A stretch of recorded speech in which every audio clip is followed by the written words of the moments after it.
ये बात उत्तराखंड की करते हैं, जहां पर चारधाम यात्रा की शुरुआत हो चुकी है। उत्तराखंड के सीएम पुष्कर सिंह धामी ने ऋषिकेश से चारधाम यात्रा की शुरुआत की है और यात्रियों की बसों को हरी झंडी दिखाकर रवाना किया। चारधाम यात्रा का पहला पड़ाव ऋषिकेश ही है, जहां से रोजाना हजारों की तादाद में तीर्थयात्री यहां से अपनी यात्रा की शुरुआत करते हैं। इस बार चारधाम यात्रा के लिए श्रद्धालुओं में खासा उत्साह भी दिखाई दे रहा है। यात्रा शुरू होने से पहले करीब 16 लाख से ज्यादा रजिस्ट्रेशन हो चुके हैं। पिछले साल की यात्रियों की भीड़ को देखते हुए इस साल सरकार ने खास इंतजाम किए हैं। हालांकि जोशीमठ में भूदशाओं के चलते सरकार और जिला सहित स्थानीय प्रशासन खासा सचेत भी है। इस बार सरकार को पिछले साल की अपेक्षा और भी ज्यादा यात्रियों के आने की संभावना है। सीएम धामी ने कहा है कि वो सबके साथ मिलकर यात्रा को सकुशल संपन्न करेंगे और तृतीया यानी कि 22 अप्रैल को गंगोत्री यमुनोत्री के कपाट खोलेंगे। वहीं केदारनाथ धाम और बद्रीनाथ धाम के कपाट 26 अप्रैल और 27 अप्रैल को खुलेंगे। काफी दिनों से इस यात्रा का हम सबको इंतजार रहता है और ये यात्रा एक हमारे लिए उत्सव होता है।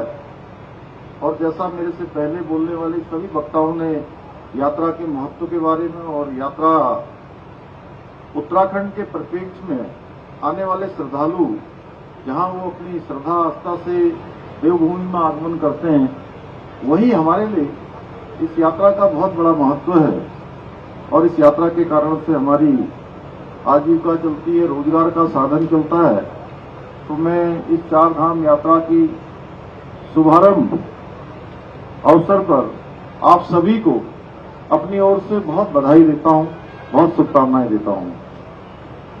मां बाबा बद्री विशाल से, बाबा केदार से, मां गंगोत्री और यमुनोत्री से प्रार्थना करता हूं कि जैसा पिछले सालों में, पिछले वर्ष की यात्रा जिस हर्षोल्लास से हुई थी और जिस धूमधाम से हुई थी, और इसके साथ साथ जिस ऐतिहासिक रिकॉर्ड पिछले वर्ष की यात्रा में बना था, उसी प्रकार से इस वर्ष की यात्रा भी धूमधाम से हो, सकुशल हो और सभी की जो मनोकामनाएं हैं वो पूर्ण हो। भाइयों बहनों, मां पावनी गंगा के आशीर्वाद से इस बार की चारधाम यात्रा पिछले वर्ष के पुराने रिकॉर्ड तोड़ेगी, ऐसा मुझे पूरा विश्वास है।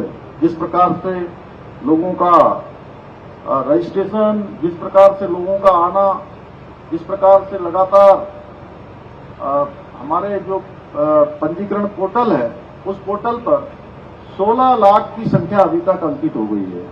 16 लाख लोगों ने अभी तक अपना पंजीकरण यहां पर करवा लिया है और हम आने वाले प्रत्येक यात्री, प्रत्येक श्रद्धालु की यात्रा सकुशल हो, उनके लिए सरल हो, सुगम हो और बिना किसी विघ्न बाधा के, बिना किसी परेशानी के हो।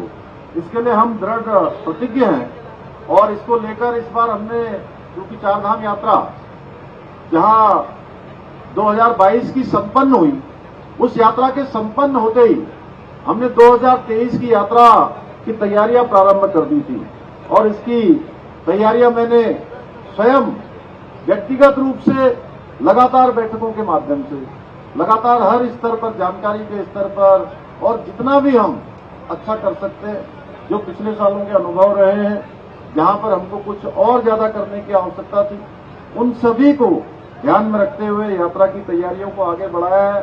जब ये श्रद्धालु अपने लौटकर अपने घरों को जाएं, तो उनको ये जरूर याद आना चाहिए कि उत्तराखंड देवभूमि के अंदर चार धामों के अंतर्गत यात्रा के दौरान उन्होंने जो भी समय यहाँ पर बिताया है, जो भगवान की आस्था और श्रद्धा में अपना समय लगाया है, वो दिन उनको हमेशा हमेशा अपने जीवन में स्वर्णिम दिन लगे।